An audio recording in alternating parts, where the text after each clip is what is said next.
নাম শ্ৰী ডিম বিশ্বৰ স্বৰ্গিয়াৰী গাঁও 1 নং মাইৰাংশ্ৰী ইয়া চাওক ইয়া আমাৰ এবিডি ড্ৰাগন ফ্ৰুইট ফাৰ্মিং হয় যিটো নেকি ইয়াত ড্ৰাগন ফ্ৰুইটৰ লগতে হাসি গছ আছে আগৰ গছ আছে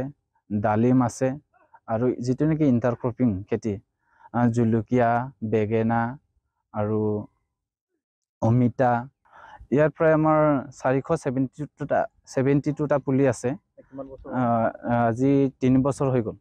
লাভৱান মানে 2 বছৰত আমাৰ যিটো নেকি ইনভেস্ট হৈছিল ইয়াত 3 লাখ টকা ইনভেস্ট হৈছিল এই 3 লাখ টকাটো পোৱা হৈ গ'ল আৰু এবাৰ যিমান যি পাব এবাৰ ম্যাক্সিমাম 7-8 লাখ টকা ইনকাম হৈ যাব আৰু বঢ়াইছো মোৰ বাগান এতিয়া আৰু 2 বিঘা মাটি বঢ়াইছে আৰু আগন্তুক দিনত আৰু বঢ়াই থাকিম ড্ৰাগন ফ্ৰুটটো আমাৰ মানে কি হয় আমাৰ যিটো নেকি আমাৰ অসমৰ নতুন খেতি আৰু মই সদায় নতুন বস্তুটো সদায় চইচ কৰি থাকিবলৈ মন যায় হেতুৰ কাৰণে নতুন খেতি যদি আমাৰ ধেমাজি ডিস্ট্ৰিক্টত মই চালো আৰু ধেমাজি ডিস্ট্ৰিক্ট হিচাপেতো আমাৰ নতুন খেতি নাই এই যিটো নেকি ড্ৰাগন ফ্ৰুইট বিলাক আহা নাই হেতুৰ কাৰণে মই ড্ৰাগন ফ্ৰুইটটো মই চইচ কৰি লোৱা হৈছিল এইটো মই জৈৱিকভাৱে মই কৰিছো নেচাৰেল যিটো অৰ্গেনিক হিচাপে কৰিছো